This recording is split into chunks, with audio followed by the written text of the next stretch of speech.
Late Night Health moves on. I'm Mark Alyn, along with the insane Daryl Wayne. Join us at latenighthealth.com, latenighthealth.com. When you go there, you'll actually see our medical, intuitive, and life coach, Leigh Mercree, who has written a book called The Mood Book. The Mood Book is all about you. And we're going to talk about moods with Amy right now. We go to South Florida. Amy, welcome to Late Night Health. Hi, thank you so much for having me on the show. Our pleasure. Are you always bubbly? Are you always in a good, positive state of mind and have a good mood? That's a great question. I think it's one of my main moods, but I'm also kind of into meditation and things like that, so I have a more peaceful side as well. Well, but do you ever wake up with and figure, oh, why am I getting up today? I'm going to stay in bed. Ugh. I don't think I do. I mean, we all have ups and downs, and when I have problems in life, you know, when people pass away or when I have a breakup or things like that, of course, you know, if anybody breaks up with you, they're obviously wrong and stupid. Okay. So thank you. You're welcome. How do we maintain a positive mood? We were just talking the last hour about positivity with Robert Clancy. You use crystals, oils to reach your spirit, individual spirit, to maintain a positive attitude?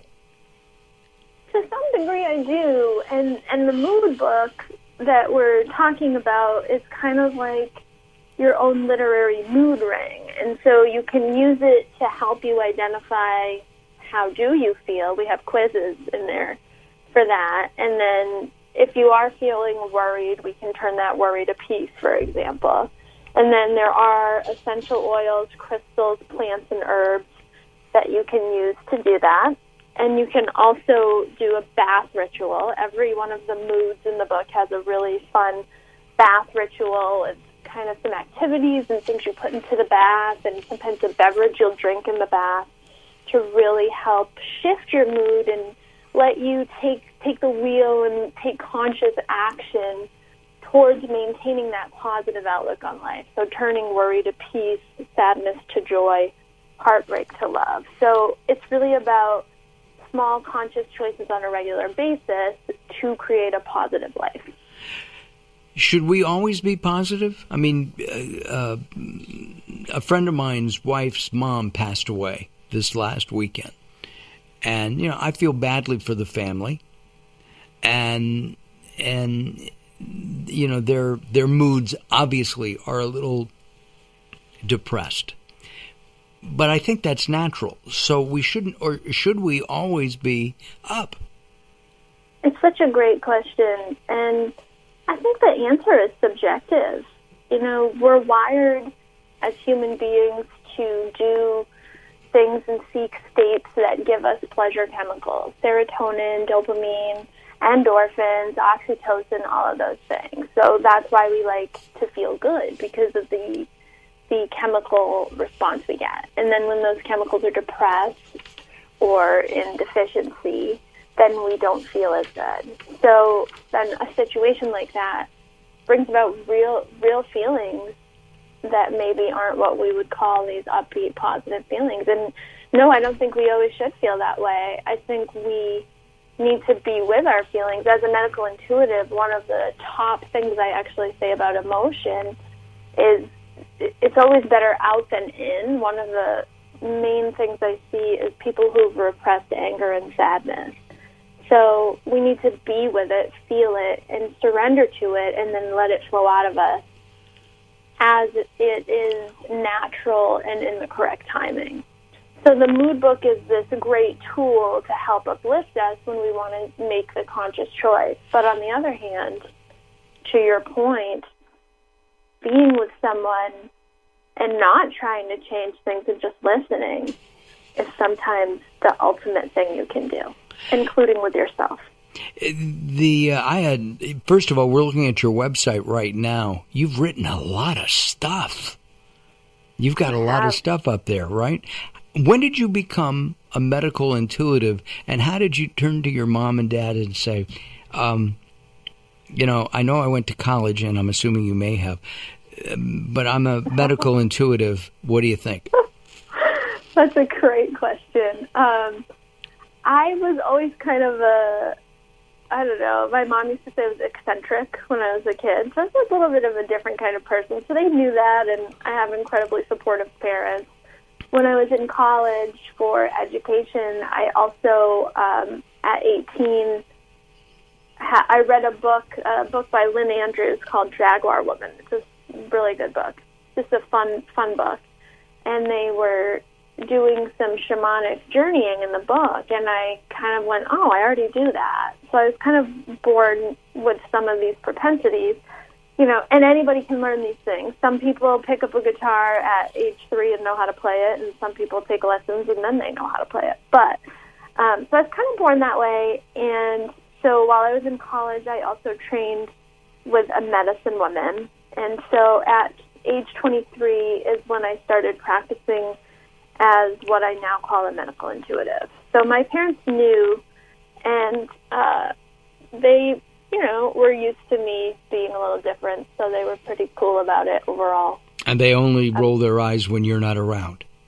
I think they probably used to, but now, here we are 15 to 18 years later, and they're pretty on board and in tune with it. So things have changed for sure. One of the things that interested me in what you just said is about baths. Most men don't like to take baths. I don't know why. Tell me why. I don't know. I like to. Okay? My kids laugh, but I like to take a bath. I haven't done that in a long time. But taking a bath is relaxing. And, you can sit there with a candle and meditate and really, really relax and get rid of the stress of everyday life. And I know you talk a lot about stress. It can cause cortisol, which puts that ugly ring of fat around not the tub, but our belly.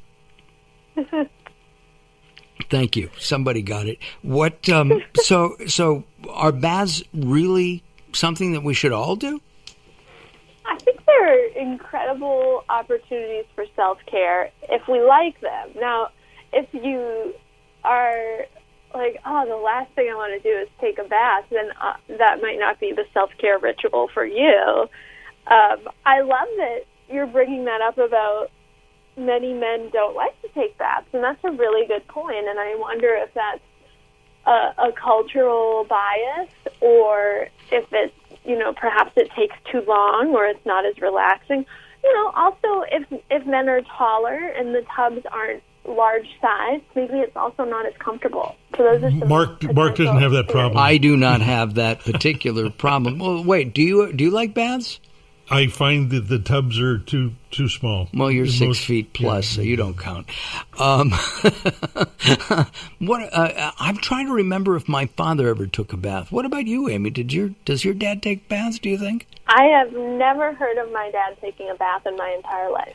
We have a new book, Why Men Don't Take Baths. I know. By Amy and Mark. For men. Yeah, yes. I just keep recollecting the final scene in the Jim Morrison movie where he's in the bathtub and he's no longer alive. So yeah, no. Yeah. That would put you off. That would absolutely put you off. Our guest is Leigh Mercree. She's written a book called The Mood Book. She's a medical intuitive. You have some, I guess, quizzes throughout the book. Tell us about the quizzes and what they're for.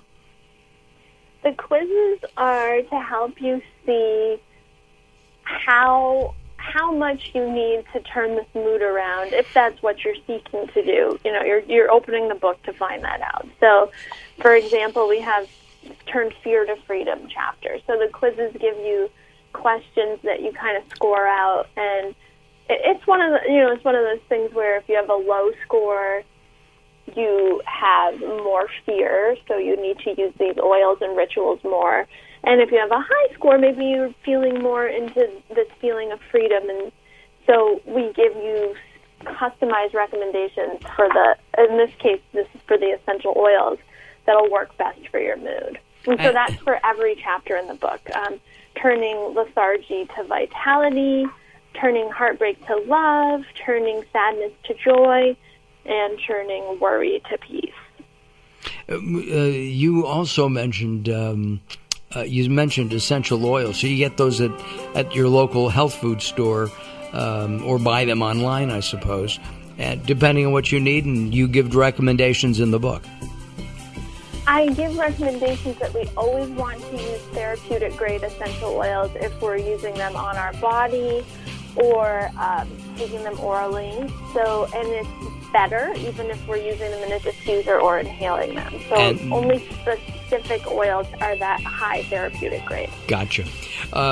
Amy, we're going to take some time out. We'll come back in a few moments. We're going to have a picture of the beautiful Amy Mercree on Late Night Health, along with a copy of the book cover at latenightehealth.com and a link so that you can learn more about Amy. I'm Mark Alyn, along with the insane Daryl Wayne. Don't go away. Late Night Health continues. You're listening to Late Night Health with Mark Alyn. The show continues in a moment.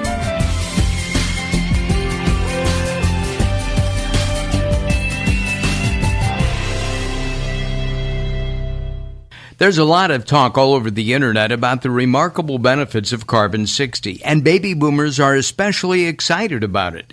Greska's Carbon-60 is the premium Carbon-60, developed by an aerospace and NASA scientist. 95% of Greska's customers report positive results from this Nobel Prize-winning technology in just 4 days. Imagine more energy, better health, and more vitality.